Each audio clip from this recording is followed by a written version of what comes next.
Real City, une affiche de la semaine. C'était l'affiche de la semaine, soyons honnêtes, en Champions. A-t-elle tenu, messieurs, toutes ses promesses ?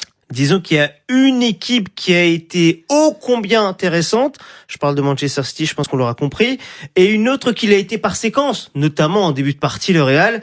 Mais on a surtout vu, et ça, on va l'évoquer de manière plus profonde dans un instant, un Real déclinant au fur et à mesure de la rencontre. Là où, au contraire, City a été plein de maîtrise au fur et à mesure de la rencontre. On s'y attendait, mais on se disait peut-être que, non, pas du tout.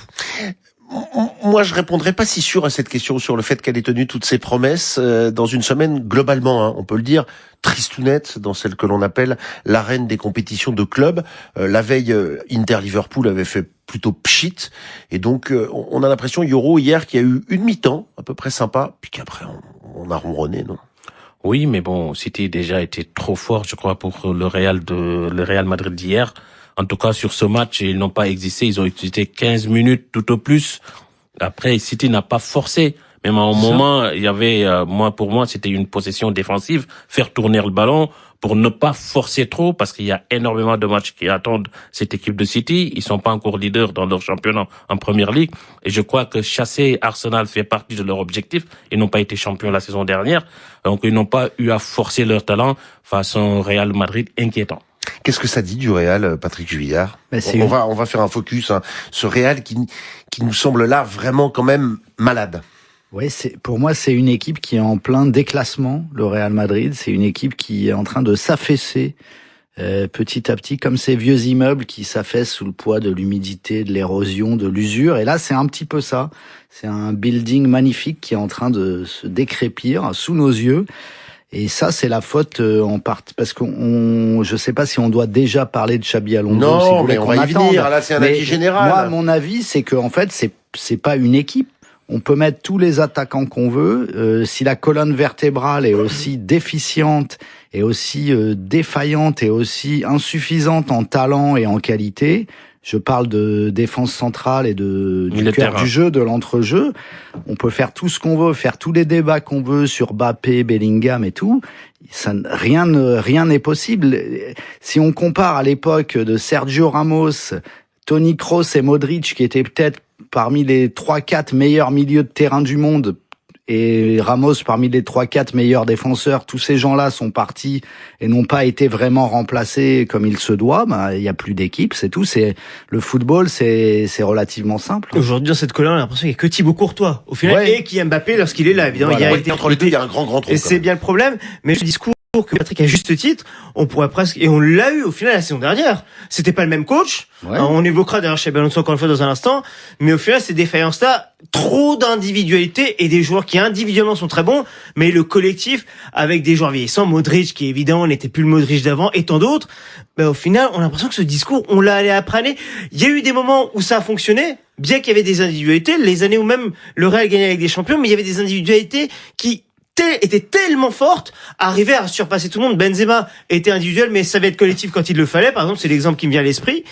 Mais aujourd'hui, à part Mbappé, et on évoquera le français dans un instant, j'ai très peur pour ce Real, vraiment. On va y venir avec Kylian Mbappé, je veux juste replanter le décor. Le Real battu à Liverpool lors de la 4e journée, victoire très tirée par les cheveux, 4-3 à l'Olympiakos lors de la 5e. Absolument. Défaite donc hier. On va le voir au classement, il n'y a pas le feu au lac. Mais en Liga, 3 nuls, 1 victoire, 1 défaite. Ouais. Ça fait 2 défaites, en gros, en 4 jours. 2 défaites c'était à Vigo. C'était à domicile. C'était à domicile, donc 2 défaites à domicile. Et je rappelle, les 3 nuls contre Elche, contre Vallecano, contre Girona. C'est pas contre le Barça, contre l'Atlético de Madrid. Donc c'est aussi ça qui inquiète, c'est que Xabi Alonso, on va le critiquer, on va l'évoquer, mais les joueurs, à un moment donné, vous êtes sur le terrain, et moi, je vois ce Real qui continue de concéder des occasions. À chaque fois, quasiment, Thibaut Courtois, c'est le meilleur joueur du Real. Ça, c'est un énorme problème. Et la saison dernière, c'était déjà le cas. Mais c'était pas le cas en début de saison. On y a cru jusqu'à il y a un mois et demi. Non, en début de saison, je crois que le pressing, il était un peu plus organisé côté Real Madrid. Vrai. Ça a duré 6 semaines. Après, les lignes se sont distendues. Aujourd'hui, quand tu joues face au Real, il y a tellement de boulevards au milieu et en défense que tu dis non, mais c'est pas une équipe du haut tableau européen, parce que c'est pas normal qu'il y ait autant d'espace entre les lignes. Et le fait, encore une fois, à chaque fois qu'il y a une attaque pour l'adversaire, il y a possibilité d'occasion. C'est ça. C'est pas normal. On est le Real. Vous voyez le PSG, on évoque soit les grands clubs, pardon, mais le PSG c'est tout l'inverse. Il y a un problème, le Real, on a l'impression qu'on n'est plus dans cette catégorie-là, ce Real-là. En tout cas. Premier point, je l'ai évoqué dans les titres, Mbappé dépendance totale.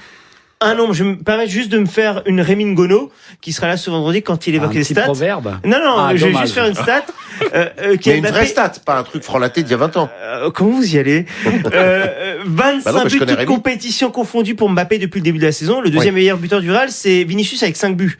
Ça vous dit tout, effectivement, de la dépendance envers le français. Oui, dès qu'il est pas là. 16 en Liga, 9 en Ligue des Champions, il est le meilleur buteur. Absolument. Il est le meilleur buteur des deux compétitions. Liga, hier, Rodrigo, c'est son premier but de la saison. Ouais, vous vous rendez compte? Son premier but de la saison. Donc, alors, les mauvais résultats, il y en a eu avec Mbappé sur le terrain, mais globalement, il y a une Mbappé dépendance. Moi, je dirais pas qu'il y a une Mbappé dépendance, je dirais que Mbappé, c'est l'arbre qui cache la forêt des problèmes du Real. Et quand il y a plus d'arbres, on voit que la forêt des problèmes. Et c'est ce qu'on a vu hier, même si Rodrigo fait des trois de devant, je trouve que ça a été le meilleur sur le match. Non seulement grâce à son but, mais parce que c'est celui qui a le plus bougé, qui a le plus été connecté à ses partenaires. Vinicius, pour moi, c'est toujours compliqué. J'ai l'impression que depuis le Ballon d'Or perdu, il a toujours pas réenclenché vraiment par rapport à ce qu'il peut faire. On voit que l'ombre du joueur qu'il peut être. Et voilà, Gonzalo Garcia, c'est un joueur très jeune. Et on va revenir petit à petit sur Xabi Alonso, mais je trouve qu'il ne sait pas quoi faire de Bellingham dans cette équipe. Qui est franchement mauvais lui aussi. Oui, mais c'est ça pour moi, une saison et demie. Là, pour le coup, c'est aussi peut-être la faute de Xabi Alonso. Pourquoi il y a cette Mbappé dépendance? Parce qu'il y a un schéma Mbappé. Quand ils ont le ballon, la défense, le milieu, c'est quoi? Jouer sur Mbappé, tout pour Kiki en long ballon, parce que lui, il appelle le ballon dans le dos de la défense, et du coup, ça tue toute la création autour de cette équipe, parce que les gens, ils n'essaient pas de combiner. Mbappé fait un appel, il balance dans le dos de la défense, il va vite, il va le récupérer, il va marquer, et ça tue le Real Madrid. Et quand vous évoquez Gonzalo Garcia, le petit jeune qui était en pointe, mais c'est pas du tout le même jeu que Kylian Mbappé. Donc tout d'un coup, si vous êtes habitué avec Kylian Mbappé à faire ses longs ballons, et Garcia vous demande, non, pas les longs ballons, moi c'est plus dans les pieds, je sais jouer, etc. Il y a tout de suite un problème de profil aussi.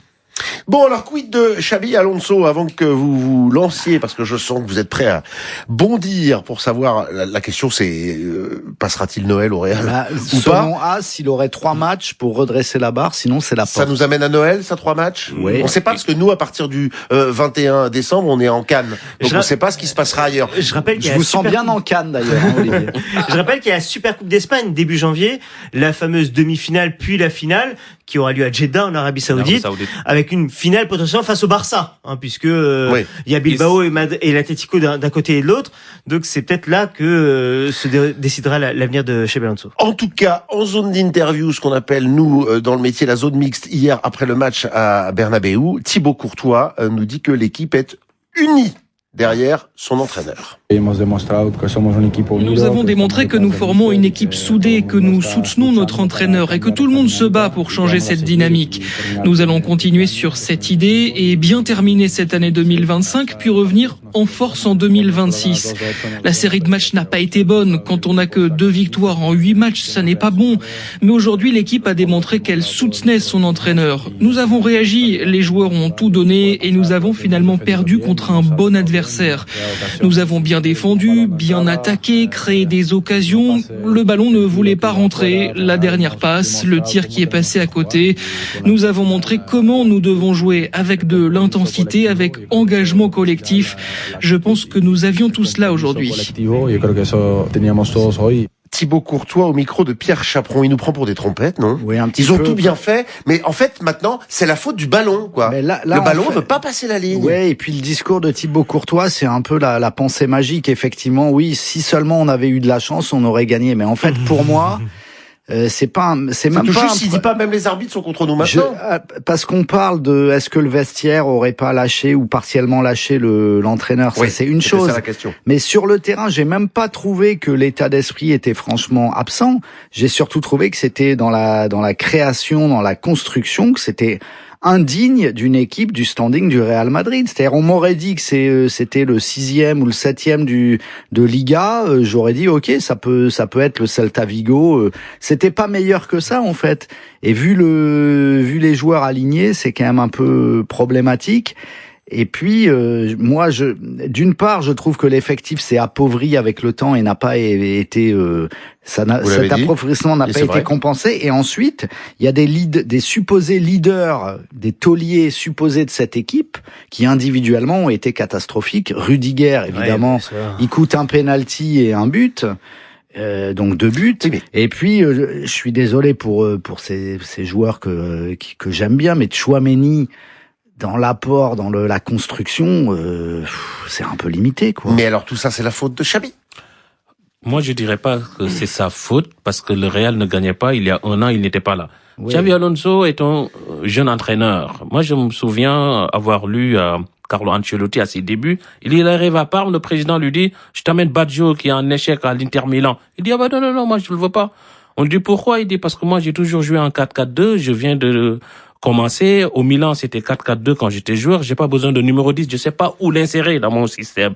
Xavi Alonso, c'est en 3-4-3 quand il était au Bayer Leverkusen. Il arrive dans un vestiaire avec un effectif qu'il n'a pas construit lui-même, qui sait pas jouer dans son schéma. C'est un jeune entraîneur qui doit s'adapter à une équipe qui a sa manière de jouer. S'il avait de la bouteille comme Carlo Ancelotti aujourd'hui, il aurait pu, oui. Carlo Ancelotti a dit dans cette interview, aujourd'hui, je peux prendre n'importe quel joueur parce que je sais m'adapter. Lui, c'est un jeune entraîneur. Il n'a pas choisi ses joueurs. C'est pas son effectif. Et venir aujourd'hui imposer le 3-4-3, ça ne passe pas.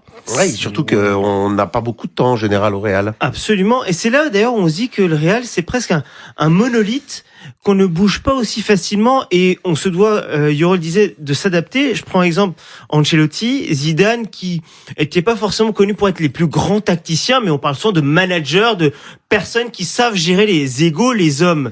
Ceux qui sont passés par la case tactique, Xabi Alonso, on va voir ce qui va se passer dans les prochaines semaines. Auparavant, des Lopetegui et tant d'autres qui étaient Pellegrini, qui étaient pour le coup des tacticiens, n'ont pas duré au final dans le temps très très longtemps. On a l'impression qu'au Real, faut être tranquille, faut être bien avec ces gars, mais faut pas trop bouger les trucs. Alors, et ça fait bizarre, quoi. Moi, je suis d'accord sur le constat général que dresse Salim, mais pour moi, Xavi Alonso n'est pas responsable de tout. Il est surtout pas responsable de la constitution de cet effectif, c'est vrai.